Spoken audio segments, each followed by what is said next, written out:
Bonjour Xavier. Donc enchanté de te recevoir. Eh ben, salut Ferdinand, merci de m'interviewer dans ton podcast, hein, bien sûr. Super. Bah alors écoute, petit contexte, on s'est rencontrés en fait à la formation de Jean-Pierre Barral, sur le viscéral neuro-endocrinien. Et bah, en fait, il nous a parlé de toi, il a dit qu'il avait écrit un livre avec toi sur notamment les disques, les hernies discales, etc. Et donc après, on a échangé et tu nous as parlé de ton approche en médecine et aussi tu es ostéopathe. Et donc tu as développé en fait une clinique spécialisée pour les douleurs musculo-squelettiques chroniques, et donc Ouais. où il y aura les trois piliers, si j'ai bien compris, tu nous expliqueras mieux que moi. C'est l'approche biomédicale, donc pour évaluer et évacuer justement les drapeaux rouges s'il y a besoin. Ensuite, l'analyse qui va nous intéresser peut-être beaucoup aujourd'hui, ça sera la biomécanique.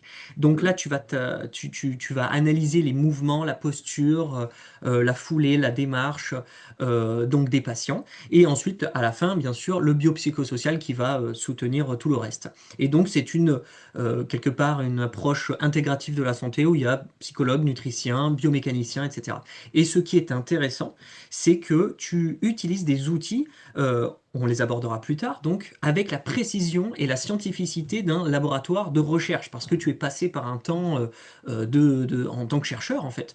Ce qui fait que par rapport au kidam moyen dans nos cabinets libéraux, qu'on soit ostéopathe, kiné ou même médecin spécialiste, on n'aura pas forcément tous les outils. Donc je pense que ça intéressera un petit peu tout le monde. Et Ouais, donc, ouais. avant Oui. peut-être d'aborder ce projet qui est assez récent, on va peut-être passer par ton histoire. Donc, comment en es-tu arrivé à développer cette idée? Donc, voilà, je te Alors, laisserai. ça remonte, on va dire, un peu, si tu veux, à mon enfance. Moi, j'ai commencé à pratiquer des arts martiaux, on va dire, japonais, très tôt, parce que mon grand-père avait ouvert une école, une académie de judo quand j'étais petit. Donc, Étienne Delannoy, donc à Chelles. Donc, il a ouvert dans les années 50 hein, une école de judo. Et donc, j'ai un peu grandi, si tu veux, dans l'idée du judo. Donc, dans l'idée du judo, les pratiquants de judo, les maîtres de judo, ils savaient faire en fait des manipulations vertébrales, ils savaient réanimer des gens, ils savaient soigner des gens avec leurs mains. Et donc, j'ai été témoin de choses comme ça, donc ça m'a quand même un peu intéressé. Puis ça fait partie en fait de la tradition un petit peu martiale d'avoir des connaissances médicales, si tu veux, même si t'as pas le titre officiel de médecin. Donc ça m'a quand même pas mal intéressé.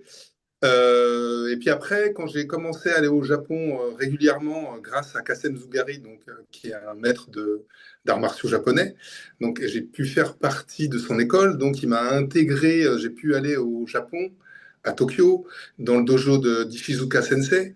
Et donc là, vraiment sur place au Japon, j'ai pu apprendre les techniques de Seikutsu, si tu veux, donc les techniques de bone setting, de reboutage un peu qu'il y a dans les écoles d'arts martiaux traditionnelles japonaises, des techniques de shiatsu, des techniques de réanimation du katsu. Donc, j'étais déjà, vers l'âge de 20 ans, la première fois que j'étais au Japon, un peu initié à ça.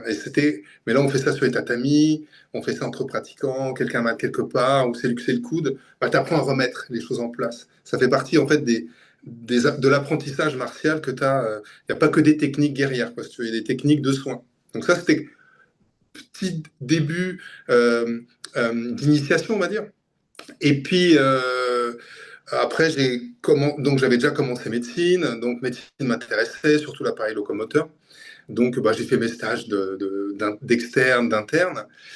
Et mon premier doctorat, c'était un doctorat de médecine générale. Donc, j'ai été plutôt orienté vers médecine d'urgence, traumatologie, tout ça. Voilà. Et pendant mon internat de médecine générale, il y avait un cours, si tu veux, sur les pathologies dites fonctionnelles de l'appareil locomoteur.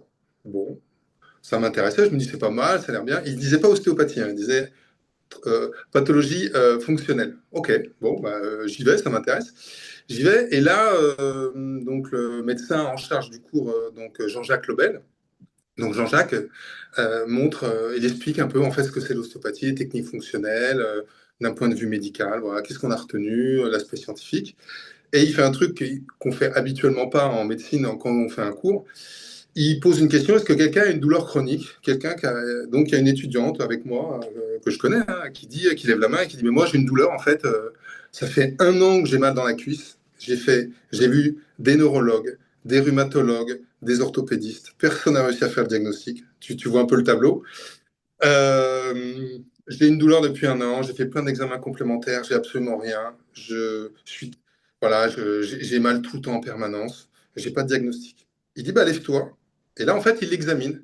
Il dit, voilà, il regarde. Il trouve qu'il y a une contracture musculaire. Je ne me rappelle plus trop, mais je crois que c'était dans les ischio-jambiers. Je ne sais plus lequel exactement. Il examine, il a des avis-pas, il regarde au niveau de son dos, il voit une dysfonction lombaire haute. Je ne sais plus si c'était L3, L4 ou un petit peu plus haut, je ne sais pas trop. Et il dit OK. Et là, il fait une technique, moi je ne connaissais pas à l'époque, mais il fait une technique de strain contre strain, donc une technique de Jones. Mhm. Et puis après, il regarde, c'est un peu mieux, et il lui fait ce qu'on appelle une inversion de courbure. Donc ça, c'est une technique que j'ai appris après. Il fait des inversions de paramètres. Et voilà, c'est tout. Franchement, ça dure 3 minutes. La nana dit, bon, nous on est un peu stupéfait parce qu'on se dit, oh, attends, c'est un peu bidon ce qu'il fait et tout, genre, c'est quoi ce délire? Bon, et puis le, on avait toute la journée, c'était le matin et l'après-midi. Donc ça, il fait ça en début de matinée, tout ça, machin. Et puis ma copine, avant manger, vers 11h30, je sais pas, ou midi, elle se met à pleurer. Elle se met à pleurer, mais à fond, quoi. Donc moi, je me dis, bon, bah, il lui a fait mal, c'est sûr, tout ça. Et puis en fait, donc Jean-Jacques lui dit, bah, qu'est-ce que t'as? Pourquoi tu pleures? Elle a dit, écoutez, ça fait un an que j'ai mal en permanence, et là, depuis une demi-heure, j'ai plus mal. Donc elle pleure tellement elle est contente. Ah, c'est À fou. ce moment-là, dans ta vie, il y a un tournant, tu sais, tu l'as pas décidé, hein. Hmm. Et là, je me suis dit, en fait, moi, ce que je veux faire, c'est ce que ce mec, il vient de faire. Hmm. C'est-à-dire, le mec, il maîtrise. Tous les autres médecins, ils n'ont pas trouvé. Lui, les médecins aussi, hein. Il examine avec une autre façon d'examiner. Il lui propose des manipulations, mais qui ne sont pas dangereuses, hein. Franchement, il n'a pas eu de crack, il n'a pas fait des trucs Mhm. de dingue, hein. Ça a été hyper simple, hyper rapide et hyper efficace. Ouais. Et là, tu te dis, OK, lui, il sait des trucs que je ne sais pas, et il sait des trucs qu'il y a beaucoup de médecins qui ne savent pas. Donc, tu as compris que le midi, j'ai mangé avec Jean-Jacques Lebel, je ne le connaissais pas à l'époque, et je l'ai supplié de me prendre, dans quelle école il était. C'est comme ça que j'ai intégré le GETM, le groupe d'études des thérapies manuelles, donc D'accord. qui avait été créé par De Winter, qui était aussi judoka. Et donc, ça s'est perpétué, cette tradition, et à l'époque, c'était une tradition uniquement entre médecins, si tu veux. Il y a une sorte de compagnonnage et tout, et j'ai fait tout mon compagnonnage en médecine ostéopathique, en ostéopathie avec le GETM. Après, forcément, bah, ça suffit pas, donc j'ai fait le diplôme interuniversitaire Donc à avec Bordeaux. Meigne? Avec Meigne ou Non, pas? je l'ai fait à Bordeaux. D'accord. Ok. Ah, ok. Ok. L'histoire que j'ai avec Meigne, elle est après, je vais te la raconter. Ok. Voilà, donc là, rencontre de l'équipe du GETM, les gens font du myofascial release, du BLT, des techniques fonctionnelles, des inversions de courbure, de paramètres, tout ça. Mhm. Ils sont super forts, hyper bienveillants. Donc à l'époque, c'était Jean-Jacques Lebel qui était le président, celui qui avait fait la démonstration. Après, c'était Christian Scher. Christian Scher, c'était un grand maître aussi en ostéo. Et lui, il était vraiment branché sur la respiration. Et là, il nous a connectés avec Pavel, avec Karel Levitt, avec toute l'équipe de Prague en rééducation fonctionnelle, sur D'accord. les stabilisations du rachis, tout ça. Donc ça, c'était hyper intéressant pour nous. Et ça, c'est des gens du GETM qui ont fait venir l'école de Prague à Paris. Donc moi, c'était une super formation. Et c'est aussi c'est des gens qui sont dans la rééducation. Donc c'est une école de rééducation, bon, médicale, hein, Mhm. ils sont universitaires et tout. Donc l'école tchèque est très très bonne. Et donc voilà, j'étais un peu déjà dans ce milieu-là. Et voilà, je fais le diplôme universitaire donc à Bordeaux avec Lavignol, Benoît Lavignol qui est très très bon, qui est spécialisé sur le rachis. Voilà. Donc Mhm. formation, on va dire, purement, on va dire, médicale.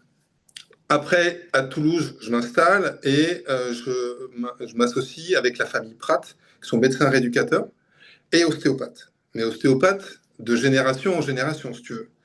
Donc, Ah, Yvan Pratt, qui est un de mes maîtres, euh, qui donc a créé le diplôme universitaire donc à Toulouse. Donc, le type, c'est un précurseur, médecin rééducateur. L'ostéopathie n'existe pas encore à Toulouse. Dans les années 60, il développe le diplôme interuniversitaire d'ostéo. Après, on s'est rattaché à Bordeaux. Et il avait appris chez Meigne. Donc, Yvan, si tu veux, quand je m'associe avec Christophe, son fils, et Yvan me montre toutes les techniques de Meigne. d'accord. Et là, Mhm. tu t'aperçois un truc que moi, je trouve assez intéressant. C'est-à-dire, on critique pas mal l'ostéopathie médicale et les techniques de Meigne. Bon, c'est une critique. Moi, j'ai vu des gens très très forts dans ce qu'ils faisaient, experts, maîtres, pas une tonne de technique. Tu vois, on nous apprend toujours des séminaires avec plein de techniques, plein de techniques. Ouais, ouais. Là, ils ont peut-être une dizaine ou une quinzaine de techniques maximum, mais par contre, ils les maîtrisent. Ils les maîtrisent parfaitement.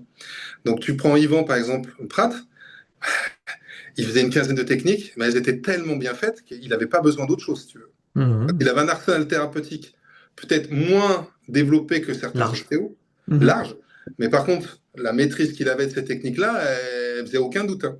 Mhm. Et tu prends par exemple Christophe, donc son fils qui est médecin éducateur ostéopathe, lui, tu vois des photos chez eux où il a commencé à apprendre à manipuler à l'âge de 15 ans. Mhm. Donc, Oui, c'est. Alors, leur approche, les 15 techniques, c'est du structurel, on est d'accord. c'est que du structurel, Et tu peux sur du nous dire un petit structurel. peu, à la limite, l'esprit de Meigne, le diagnostic et le traitement. Alors, Alors, Meigne, pour nous, si tu veux, en médecine ou en France, ça a été une révolution. Robert Meigne, donc à l'Hôtel Dieu, à un moment donné, décide de développer cette technique. Il apprend en Angleterre, je crois qu'il était à Maidstone. Et il apprend donc les techniques d'ostéopathie. Il s'aperçoit vraiment que ça marche, il y a un intérêt médical à utiliser ces techniques. hmm, Bon, maintenant, il y a un problème il faut le développer et il faut l'enseigner et aussi il faut le prouver. Donc, il y a plusieurs aspects qu'il faut faire. Et il a fait quand même pas mal de recherches donc, sur le syndrome de Meigne, la charnière thoracolombaire, le fameux palpé roulé, la dermocellulalgie, tout ça, ça a vraiment été son travail. Et ça, c'est ce qui nous a permis plus tard, nous médecins, d'avoir accès à l'enseignement d'ostéopathie en France. C'est-à-dire que sans hmm, Meigne, et puis lui aussi c'est familial, il y a eu son fils qui a repris, tout ça. ouais, Sans Meigne et ses disciples, donc Christophe Pratt, Yvan Pratt, tout ça, nous c'est à l'école de Toulouse si tu veux. Bah, sans Meigne, il n'y aurait pas eu tout ça pour nous en médecine en France. Donc ça c'est ok, sûr que nous, on leur doit quelque chose. Et ils étaient vraiment sur les techniques de manipulation dites structurelles, mais qui sont efficaces, hein. bien sûr. Voilà, elles sont Et, maîtrisées, elles sont efficaces. et c'est vrai que lui, en fait, il s'intéressait plus au diagnostic du côté de la douleur, du mouvement douloureux ou non douloureux, Ouais. alors que les ostéopathes étaient plus sur la perte de mobilité. Ça, tu peux nous en parler rapidement, si... Bah, en fait, c'est pas la même grille de lecture. Donc, en fait, Hmm, si tu veux, moi, je pense que pour un médecin, nous, faut faire ce que propose Meigne est très bien. C'est-à-dire que Meigne je élimine un pense. diagnostic ouais, grave, entre guillemets, il élimine les gravités. Il regarde, en fait, là où est la douleur, si c'est une articulaire postérieure, si c'est un syndrome donc, dit de Meigne, donc avec les points périostés, Ah, pour eux, les ouais. douleurs neuropathiques, tout ça, dermocellulalgie et compagnie. Il peut y avoir des contractions musculaires associées, bien sûr. Et surtout, il va manipuler dans le sens de la non-douleur. Donc le choix, il te permet de faire et un diagnostic d'une dysfonction articulaire, et en Mhm. même temps, il te donne les règles pour manipuler. Et ça suit les recommandations, les deux recommandations que nous on a en médecine qui sont primum non nocere, donc premièrement ne pas nuire, et la deuxième c'est secondum facartem, donc secondement faire suivant les règles de l'art. Et donc la main, il reste vraiment dans le cadre médical. Donc si tu Ah, veux, ouais, pour nous médecins, c'est super. ouais, Après, bien tu sûr. peux sortir de tu retires ta casquette médecin, tu peux avoir une casquette ostéo. Alors, moi, je vais te dire mon idée. Et là, tu peux faire ce que tu veux tant que tu ne fais pas de courir de risque pour le patient. Mhm. Et là, tu peux utiliser les techniques que tu veux. Et là, tu fais confiance à tes mains.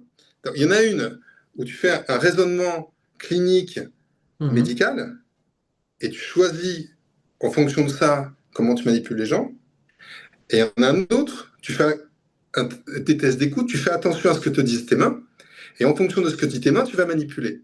Enfin, Mhm. ça n'a rien à voir. Les deux sont Ah non. complémentaires, si Ouais. tu veux. C'est vraiment intéressant cette distinction et effectivement, je connaissais pas d'ailleurs le secondo là. Ah ouais, il n'est C'est, pas. ah non, elle est moins connue elle. Non, Bah, moins connu, ouais. ouais. Bon, bah, très intéressant. Et donc Donc, oui, donc toi, voilà. t'as vraiment. Oh, vas-y, Ouais, vas-y. c'est ça, je te reprends le fil parce que c'est intéressant parce qu'au Vas-y. début, c'est les arts martiaux. Voilà, Kassen Zukari, Ishizuka Sensei au Japon, les techniques japonaises. Puis après, je rencontre avec Jean-Jacques Lobel, par hasard, pendant un cours de médecine, à Bichat. Moi, je suis de Paris. Donc, il montre ça. C'est une révolution pour moi. C'est un tournant dans ma vie, quoi. Donc, Mhm. j'intègre le CTM. C'était super. Et là, je rencontre des gens qui sont extraordinaires et qui t'apprennent, si tu veux. Il y a un compagnonnage, ils t'apprennent, tout ça. Bon, super. Et je rencontre la famille Pratt qui m'enseigne vraiment l'ostéopathie médicale. vraiment, moi je suis associé avec eux, donc je les vois tous les jours. Yvan, je le voyais tous les soirs, on discutait. Puis tu vois, la maîtrise, Christophe, il a appris, il maîtrise. Et là, on est à 3 générations, parce que son fils, il est médecin rééducateur et ostéopathe aussi. Ouais. Là, tu as 3 générations d'ostéopathes.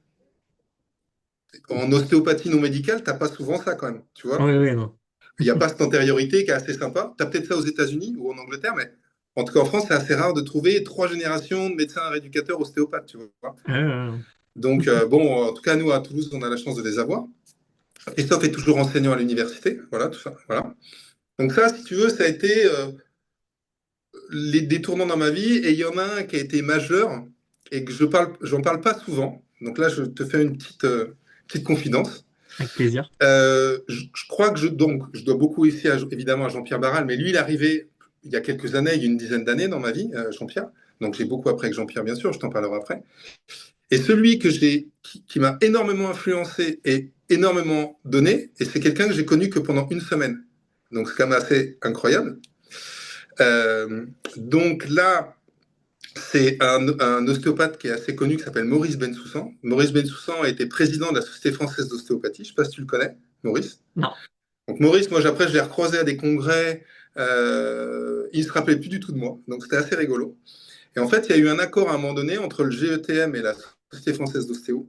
Et D'accord. ils ont essayé de former les cadres. Donc la Société française d'ostéo, ils sont très forts ils ont fait la Cranial Academy, ils sont très forts en ostéopathie crânienne, si tu veux. Hmm. Donc c'est des gens qui mettent les mains sur le crâne et qui sentent une tonne de trucs. Nous, au GETM, on n'était pas trop branchés là-dessus. On était plutôt dans les plutôt techniques de myofascial release, tout ça. Et bon, l'ostéopathie crânienne ou viscérale, on n'était pas trop branchés dessus. Et Maurice Bensoussan propose donc à certaines personnes du GTM de faire une formation pendant 5 jours, tu vois, en semaine à Paris. Donc là où c'est incroyable, c'est-à-dire que c'est une formation qui était offerte, c'est-à-dire que c'était un gift, j'ai pas payé. Mhm. J'ai eu Maurice Bensoussan et toute son équipe en formation intense, on va dire en crânien. Et bon, bah, j'avais fait un peu déjà de crânien, tout ça. Et donc Maurice, je veux dire, fait un cadeau au GETM, à mon groupe. Donc on se retrouve peut-être 4 ou 5 du GETM à aller à cette formation. J'arrive, tu vas voir, c'est assez intéressant pour les ostéopathes. Moi, j'avais déjà fait du crânien, je sentais à peu près le MRP. Enfin, t'as l'idée que tu ressens un truc. Tu as une idée que ça bouge, vrai ou pas vrai. Bon, tu peux avoir des illusions de mouvement. Bon, donc on commence, je crois que c'est un lundi ou un mardi matin, je mets les mains sur le crâne, j'essaie de sentir le MRP, les mouvements des os du crâne, ce que j'avais déjà appris un petit peu dans certains stages. Maurice arrive derrière moi et il me dit, mais pourquoi tu restes que dans le crâne? Descends. On descend. Je fais du crânien, je suis dans le crâne, je sens les mouvements, la symphyse, enfin, je chantais les mouvements un petit peu de symphyse spino-basilaire et tous ces trucs-là. Il me dit, non, mais le crânien, c'est pas que dans le crâne. Il faut descendre, prends le tunnel. Je descends le tunnel, de quoi il me parle? Et il arrive tout doucement, il met sa main à peu près entre mes omoplates, tu vois. Tout doucement, il met une main derrière mon dos, mais très légère. Hein. Et il me dit, vas-y, on descend ensemble. Et là, il m'emmène. Et là, écoute, je suis là. Et là, je descends avec lui et il m'emmène. On va faire un tour dans le cœur, dans le foie. Il m'emmène dans les viscères. Et là, c'est le voyage intérieur. C'est-à-dire que toi, tu n'es plus dans tes mains. Tu sens des trucs que tu n'as jamais sentis de ta vie. Il te fait un cadeau extraordinaire, le type, parce que tu sais pas pourquoi il te donne ça. Quoi. Personne ne donne ça normalement. Il te Hmm. donne un vrai cadeau, quoi. Et là, tu es sans dans tes mains et tu as des visualisations, alors pas auditives, ni que moi j'ai des sensations auditives, hein, enfin visuelles, et surtout dans mes mains, je sens des trucs dans les mains que j'ai jamais senti, des textures, euh, des, des, pas vraiment des mouvements, mais des choses assez incroyables. Il retire sa main et hop, je me retrouve de nouveau dans le crâne. Et j'essaie de sentir le MRP. Ah, je me dis, là, il a fait quelque chose. Il remet sa main et chut, on repart. On arrive au bassin. Et il me guide comme ça. Et on descend jusqu'au pied. Il retire sa main et dit, essaie de le faire par toi-même. Et oui. Ah, bah, par tout seul, j'y arrive pas. Donc j'y arrive pas. Et là, Maurice, il reste, il remet sa main derrière moi. Pareil, je pense autour de la D8, D9, tu vois, la huitième ou neuvième thoracique. Et c'est reparti. Et je redescends, et il me guide. Et là, et après, bon voilà, donc il a fait ça le premier jour, donc il est resté avec moi toute la première journée. T'as Mhm. personne qui t'aident autant, si tu veux, gratuitement, quoi. Hmm. Donc voilà, petite expérience d'ostéo-crânienne. Là, j'ai compris que les gens en crânien, en fait, il y en a qui ont un niveau incroyable. Ouais. Et donc après, j'ai réussi à le faire. J'ai réussi à faire. Et j'ai réussi à sentir ça. Et après, maintenant, quand je mets mes mains, bah, je me balade partout, si tu veux. Mais celui qui m'a appris ça, c'est Boris Bensoussan. Alors, il y a une petite histoire avec Maurice, parce que Maurice, les fois où je l'ai vu, il devait se faire opérer de la hanche. Alors, je ne sais pas ce qu'il est devenu, hein, je ne sais pas s'il est toujours vivant, Maurice, parce qu'il y a des années, tu imagines. Ouais. Mais c'est un type que j'oublierai pas, si tu veux, parce qu'il te fait Ah, un don pour toute ta vie, quoi, pour toute ta vie. Et il avait une arthrose de hanche, mais il voulait pas du tout se faire opérer. Donc il boitait, il boitait. Tu le voyais, tu sais, mais Maurice fait tout opérer, c'est pas possible. Et il prenait avec ses étudiants, les gens de son groupe, il se tenait comme ça, mais 30 secondes. Et Maurice, il pouvait remarcher après sans boiter pendant 10 minutes, un quart d'heure, 20 minutes. Il ne boitait plus, quoi. Il s'était tous fait de l'ostéopathie, si tu veux, en se tenant par les épaules. Donc il ah. boitait, vraiment il galérait, il prenait ses potes là comme ça, il s'était comme ça, et puis il lâchait, puis après il remarchait. Non. Bon, après évidemment il a une arthrose de grade 4, et il a plus de rien, et il reboitait, mais si tu veux, c'est quand même assez impressionnant de voir ça. Il chopait l'énergie des gens. Ouais, c'est pas de l'énergie, je pense pas que ce soit de l'énergie. Je pense que c'est une capacité que tu as à rentrer dans les tissus. Donc Jean-Pierre le fait très bien aussi, mais il l'explique pas de la même façon, à rentrer dans les tissus, à développer tes mécanorécepteurs de tes mains. Hmm. C'est-à-dire à pas seulement rester là où tu es dans tes mains, mais en fonction de comment tu fais. C'est un peu comme on fait dans les arts martiaux. Tu peux attraper le petit doigt. Bon, ça c'est une petite dédicace à Kung Fu Panda, bien sûr, tu as compris. Oui, oui, oui, oui. Mais tu peux attraper peut-être l'avant-bras et en fonction que tu attrapes, bah, tu peux faire tomber quelqu'un, tu peux le projeter. Alors que tu as un point de contact qui est très faible, tu ne Hmm. sers pas très fort, mais la façon dont tu l'as saisi va faire que bah, tu vas rentrer en contact avec toute sa structure en fait. C'est intéressant. Donc, Mais on voit le lien hein, art martial et médecine manuelle, c'est assez fou, hein. Mon frère avait fait du Krav Maga et il me disait c'est la même chose, hein. C'est vrai que c'est très très intéressant. bah, c'est assez proche. C'est pour ça que c'est très lié aux arts martiaux dans les manipulations, parce que en fait, les maîtres d'arts martiaux, en fait, vu qu'ils étaient maîtres dans les arts martiaux, bah, ils avaient déjà un avantage par rapport à ceux qu'on n'avait pas fait, et pour apprendre, c'est plus facile. Bien sûr. Et surtout, tu arrives à mettre ton poids et à aligner tes segments pour pouvoir transmettre. Le problème, il n'est pas. Donc, c'est le jeu corporel, en fait. Les arts martiaux vont t'apprendre le jeu corporel, et suivant comment tu bouges, tu vas transmettre dans tes mains. Hmm. Ça, Jean-Pierre Barral, il le fait très bien aussi. Oui, j'allais te Donc dire. j'arrive à. Voilà. Et Jean-Pierre, moi, ce qui m'a appris, c'est à écouter mes mains. Et ça, vraiment, moi, j'étais trop dans la technique ou trop dans on va dire, l'intellect. Et Jean-Pierre, ce qui m'a appris, c'est l'écoute, en fait. Il m'a Hmm. dit, fais confiance à ta main et suis ce que dit ta main. Voilà. Ça, c'est vraiment l'enseignement pour moi que je retiendrai de Jean-Pierre Barral. Même s'il a des milliards de techniques, et Jean-Pierre, il est tellement précis qu'il peut faire des techniques sur tout. C'est un type, il a une détection en micron, quoi. C'est-à-dire que toi, tu sens rien, et lui, il est capable de sentir. Lui, il sent un monde, si tu veux. Hmm. Donc, il s'est tellement entraîné à la perception de sa main, de ce qu'il sent dans ses mains, qu'il est devenu expert là-dedans, quoi. Donc, si tu veux. Ah oui, mais c'est sûr, hein. Mais c'est vrai que l'écoute, c'est vraiment, t'arrives avec une espèce d'humilité. Surtout que lui, il ne pose pas de questions, hein. C'est Non. son boulot. Il dit, si je vais te tester, et si j'arrive pas à trouver ton problème, c'est que je peux pas t'aider parce que c'est pas quelque chose d'ostéopathique. Donc franchement, cette idée, elle est quand même très intéressante. Et donc, tu arrives sur la personne avec, tu te poses tes mains à plusieurs endroits, tu te laisses attirer et donc tu te laisses guider vraiment par seulement la palpation, perception. Et, euh, et après, tu peux poser la question à la personne, qu'est-ce qui t'arrive là?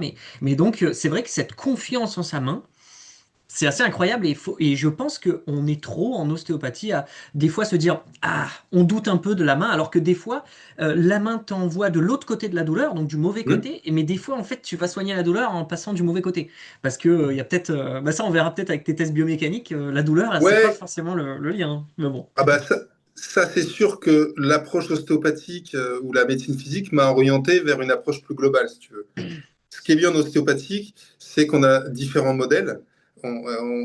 Et il y a l'aspect, la globalité, elle est quand même la fonction et la structure, et que les deux sont interconnectés. et la globalité, ça, c'est quand même des bons concepts, si tu veux. Le souci qu'on a en ostéopathie, voilà, c'est que bah, des mecs comme Jean-Pierre Barral, il n'y en a pas 15. Hein, voilà, il y a un Lacroix-Biais aussi qui a un niveau incroyable. Bon, bah, c'est l'acolyte de Jean-Pierre. Hein. Bon, Mhm. je pense que Jean-Pierre a formé aussi pas mal d'élèves. Donc, c'est quelqu'un qui a formé beaucoup de gens. Donc, je pense qu'il y a beaucoup de gens qui ont un très bon niveau d'ostéopathie grâce à bah, Jean-Pierre ou à Alain, quoi. Euh, le souci, c'est qu'il y a toujours une limite dans ce que te disent tes doigts, évidemment, même si. Et donc, pour nous, on va dire, qui sont moins compétents que Jean-Pierre ou Alain, moi, je me suis retrouvé à être évidemment moins compétent que Jean-Pierre. Donc, et en même temps, j'étais médecin, donc c'est plus facile de compenser ça, si tu veux, par les IRM, les prises de sang. Puis moi, je suis dans le cadre médical, j'interviens dans un cadre médical. C'est pour ça que j'ai séparé, moi, quand je fais de l'ostéopathie urgente, je fais pas de médecine, je fais que de l'ostéo. Et je fais exactement comme Jean-Pierre. C'est-à-dire que je fais à la Rolling Baker. Je garde les gens un quart d'heure, 20 minutes. Ils me disent juste qu'ils ont mal. Moi, je veux juste être sûr qu'ils aient fait un diagnostic avec d'autres médecins avant Mhm. et qu'on a éliminé les drapeaux rouges et qu'il n'y a pas de problème, que j'ai pas de contre-indication à les manipuler. Mais pour moi, l'ostéopathie, c'est vraiment du soin. C'est-à-dire que le temps qu'on a, il est vraiment pour soigner les gens. Je mets les mains sur eux tout de suite. Et Ouais. je reviens sur ce que tu as dit qui est très intéressant. Moi, j'ai deux concepts que je fais en ostéopathie qui sont. Les deux ne sont pas opposés, mais souvent on les oppose. Alors, je t'explique. Moi, je pense qu'il faut faire comme Jean-Pierre Barral, c'est-à-dire traiter là où tes mains te disent. Et ça Mhm. peut être à l'opposé ou à un autre endroit que là où les gens ont mal. Ça, je pense que ça, il faut le faire. Mais je pense que aussi, il faut mettre tes mains là où les gens ont mal. Ah, pourquoi? D'une part, parce que, un, pour les patients, c'est toujours bien que tu mettes les mains là où ils ont mal, parce qu'ils se sont dit, m'a touché là où j'ai mal. Donc ça, c'est toujours important au niveau, on va dire, thérapeutique, de mettre les mains là où les gens ils ont mal. Bah, évidemment, il ne faut pas augmenter les douleurs, bien sûr, mais psychologiquement, c'est important, parce que ça les rassure. Ouais, il a regardé où j'ai mal. D'autre part, je pense que l'ostéopathie, même s'il n'y a pas de dysfonction là où ils ont mal, tu peux quand même faire des trucs en ostéopathie pour, s'il y a des lésions, stimuler la régénération tissulaire. S'il y a de Mhm. l'inflammation, diminuer l'inflammation. OK. Stimuler, bah voilà, la cicatrisation, c'est les cellules souches qu'il y a dans les membranes basales. Stimuler la vascularisation. Stimuler la vascularisation, c'est que dès que tu mets tes mains sur quelque part et que tu fais bouger un peu les tissus profonds ou même superficiels, tu as augmentation de la vascularisation. Hein. Ça, Jean-Pierre, il le trouve bien avec les poux. Et moi, je le vois excessivement bien aussi après une manipulation. Donc, Avec l'échographie Doppler? Non? ouais, Comment? tu peux le faire au Doppler, mais ça, c'est ce que je faisais au début pour m'amuser, mais après, tu arrives à palper. Alors, moi, je suis beaucoup moins fort que Jean-Pierre Barral, bien sûr, pour Mhm. trouver les poux, mais j'arrive à trouver les poux grossiers, les gros poux, j'arrive à les trouver, et tu vois vraiment que ça pulse beaucoup plus. D'accord. Donc, dès que tu Mhm. fais une manip, de toute façon, tu as une augmentation de la vascularisation locale. Ouais. Et Mhm. puis, tu vas avoir une libération des endorphiniques locaux, un peu comme quand tu peux avoir. Bah, même si tu le fais avec un cure-dent, tu vas avoir une action comme ça. Donc, quand tu fais du sham, par exemple, en acupuncture, Bien et que sûr. tu fais de la fausse acupuncture, et que tu fais juste avec un cure-dent, tu as une action thérapeutique. Bien sûr. Mettre les mains juste avec les infrarouges, tu as une action thérapeutique. Tu vas soigner les gens. Moi, Mhm. je pense il faut soigner les causes racines. Et des fois, Oui. c'est l'autre genou ou c'est ailleurs. Mais je pense que mettre ses mains là où les gens ont mal, c'est hyper important. Je fais les deux, moi. Ouais.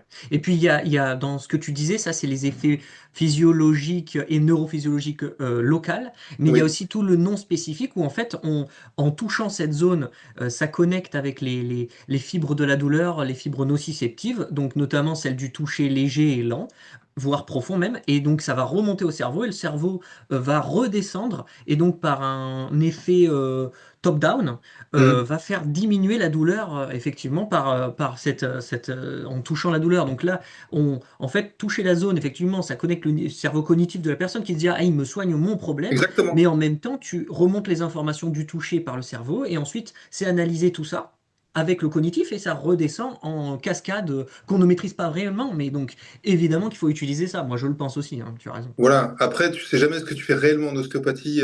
Tu fais un truc et puis tu vois ce qui se passe, quoi.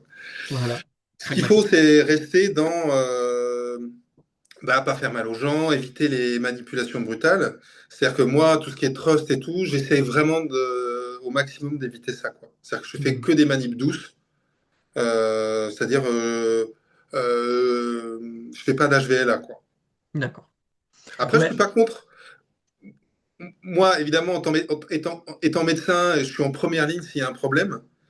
Et je me fais allumer, quoi, si tu veux. Donc, je préfère Ouais. encore que les patients me disent il m'a rien fait, il fait pas grand-chose avec ses mains, qu'il m'a fait mal et il m'a pété une côte ou depuis qu'il m'a manipulé, j'ai une hernie cervicale ou tu vois. Hmm. Oui, Alors non, qu'elle non, était bien déjà sûr. là avant, bien sûr, mais C'est le grand, oui, c'est la poule et l'œuf. c'est ça. Et Mais le problème, c'est que nous en médecine, on est de plus en plus en première ligne avec les patients. Donc, quand tu fais des techniques, la première question qu'un assureur va poser, c'est est-ce qu'il vous a manipulé, est-ce que vous avez entendu crack si tu as un accident. Si toi tu dis, bah non, il m'a fait des techniques douces, il n'y a pas eu de crack, ah, déjà, j'ai rien fait, c'est pas moi. oui, c'est vrai. Non, mais c'est vrai. Mais c'est vrai que c'est une protection et comme tu dis, le côté juridique arrive sur le devant de la scène qui, peut-être il y a 30 ans, il n'y avait pas ce problème chez les médecins, je pense. Voilà. Même chez les chirurgiens, hein. Enfin, Et puis moins. moi, j'arrive à faire des techniques. Alors, moi, c'est vrai que j'ai énormément appris des techniques de maigne, mais maintenant, je fais jamais de technique de maigne. Hmm. Mais j'en ai fait beaucoup à un moment donné et ça m'a beaucoup apporté dans ma pratique ostéopathique, si tu veux. Donc c'est un Hmm. cheminement. Il n'y a pas de mauvaise ou de bonne technique. Il y a qu'est-ce qu'a le patient, qu'est-ce que tu décides de faire, et puis toi, où t'en es dans ton ostéopathie en fait. Ton ostéopathie, en fait, elle se nourrit des rencontres, elle se nourrit de ta pratique, elle se nourrit un peu de tout ça, de ton expérience. Et, Bien sûr. et moi, les techniques que je fais maintenant, bah, c'est un mélange de tous les gens ce qu'ils m'ont appris, quoi. Et ouais. Et peut-être que dans 10 ans, ce que je ferais, ça ressemble plus à rien de ce que je fais maintenant. Mhm. Mhm. Et oui, on évolue, hein, c'est vrai, hein. Tu C'est le évolues. côté humain, hein, de la pratique, bien sûr. Voilà, et donc, non, non, moi je suis beaucoup moins. Avant, je critiquais beaucoup, maintenant, je critique plus personne, hein. Tu- Plus t'en sais, plus t'apprends qu'en fait, je suis moins sûr de savoir, en fait, hein. Ouais. Et ça, c'est le côté étude scientifique ou alors c'est le côté humain qui t'a fait, Alors, qui t'a amené à ça? les deux, bah, l'expérience, tu dis, bah, avant, moi je suis sûr que ça marche, et le reste, ça marche pas. C'est moi qui ai raison. Après, Mhm. tu dis, mais en fait, je n'ai pas raison, tout le monde a à peu près raison, et tout le monde a à peu près tort. Donc, Oui, ouais, ouais. c'est comme un accident sur le parking, c'est les deux en faute, hein. Donc, c'est pareil, si tu veux, c'est pas si simple. Après, tu as des biais cognitifs dans toi, évidemment, les gens que tu as rencontrés, tout ça, bah, ça t'oriente un peu sur les choix et l'idée que tu as de l'ostéopathie et de la médecine. La médecine, c'est quand même un peu plus carré, mais quand même, il y a plusieurs courants en médecine, même en médecine. Mhm. Donc, après, la base de l'incertitude, c'est comme le courant scientifique, c'est-à-dire que la science, c'est de dire je ne sais pas. C'est pas de dire je sais, c'est-à-dire je ne sais pas et comment je fais pour essayer de diminuer mon incertitude. C'est plutôt ça. C'est le culte Mhm. de l'incertitude. Mhm. Donc c'est ça les sciences. C'est pas je sais absolument. C'est à l'heure actuelle, on sait ça, et il y a ça qu'on sait pas. Et il y a ça qu'on sait pas, on voudrait le savoir, et ce qu'on sait, on n'est pas sûr, on peut encore revenir dessus. Et ouais, complexe, hein? C'est complexe. Ben, tu veux nous Donc, parler peut-être de tes thèses de recherche, de ta ouais, thèse, tes thèses? bah disons que si tu veux, à un moment donné, voilà, je me suis retrouvé, comment c'est venu tout ça? Donc j'étais ostéopathe exclusif, médecin, rééducateur. Donc j'ai fait médecine de rééducation parce que au début j'étais médecin urgentiste puis médecin du sport. Donc là j'étais avec Fabien Piard à l'hôpital. J'ai pu travailler à l'hôpital au CHU en médecine du sport. Après j'ai intégré le CREPS. Donc ça c'était hyper intéressant parce que j'étais là, ils m'ont pris pour un projet de recherche. Donc j'étais en même temps pour essayer de soigner les sportifs et en même temps rentrer dans on va dire, une unité de recherche médico-sportive, enfin, comme ça qu'ils appelaient ça au CREPS. Mhm. Et donc ça m'a permis de rentrer dans une équipe universitaire du CNRS, donc jumelage STAPS, Université Paul Sabatier, donc avec Bruno Battier. Et Bruno était aussi au LAS, qui est un laboratoire CNRS. Donc je me retrouve là via le CREPS, enfin c'est assez sympa. Et je m'intéresse aux lombalgies chroniques chez le sportif de haut niveau. Donc, vu que j'étais là, je me suis dit, autant en profiter pour faire des études. Donc, j'ai fait un Master 2, évidemment, STAPS, recherche, et j'ai fait biomécanique. Donc, D'accord. voilà, et je l'ai fait sur le tennis. Et ça, c'était hyper intéressant. Donc, je reprends mes études et je me dis, je reprends mes études de sciences, quoi. Bah, évidemment, j'ai repris mes études en même temps de médecine physique réadaptation. Donc, j'ai refait un autre doctorat pour être médecin éducateur, parce que médecin généraliste, ça suffisait pas. Ouais, ouais. Et, et, et ça, c'est, si tu veux, c'est Michel Sépi qui me dit ça. Donc Michel Sépi, je reviens en arrière, je rembobine un Vas-y, peu vas-y. l'histoire.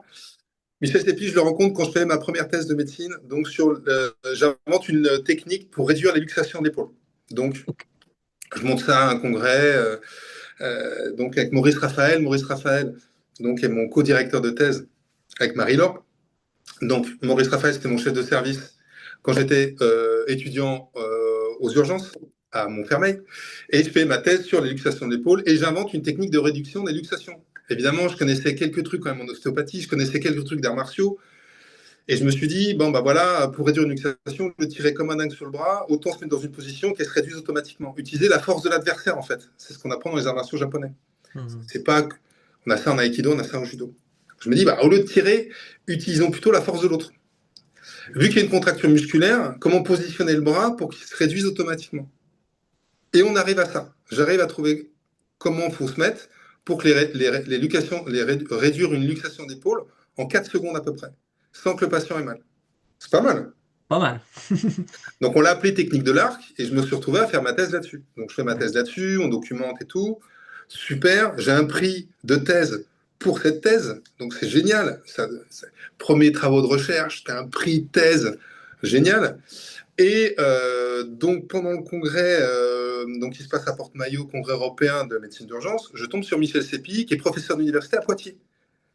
Il bosse avec l'équipe d'Harvard, donc le mec, bon, il a travaillé sur le sensuaire, il est prof en même temps, il bosse avec Harvard, il publie dans le New England Journal. Donc toi, tu as les yeux qui pétillent, tu te dis putain, le mec, il est super fort et il est un des spécialistes mondiaux de l'épaule. Mhm. Je le rencontre sur le congrès et il me dit Xavier, ce que tu as fait, c'est extraordinaire. Tu ne peux pas rester médecin généraliste.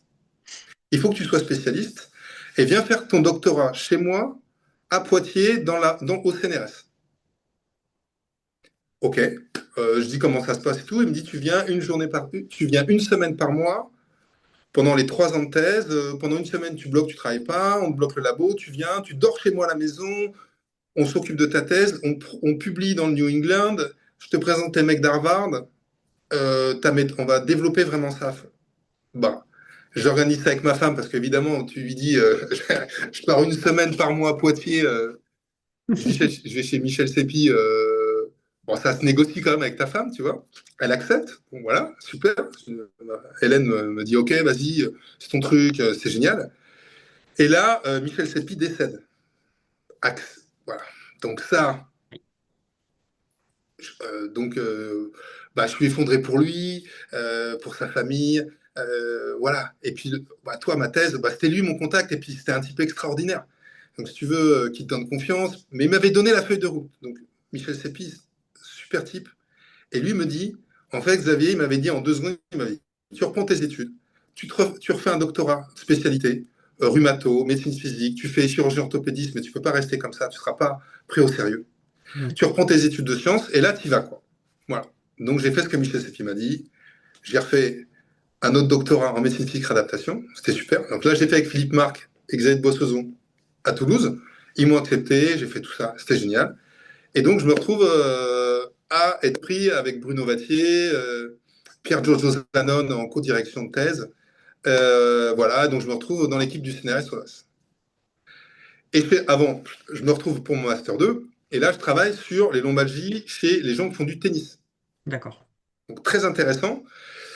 Et là, je me dis, écoute, Xav, si tu fais comme tout le monde, bon, il y a eu 24, à l'époque, il y avait déjà eu 24 000 articles de sciences qui avaient été faits sur les lombalgies chroniques.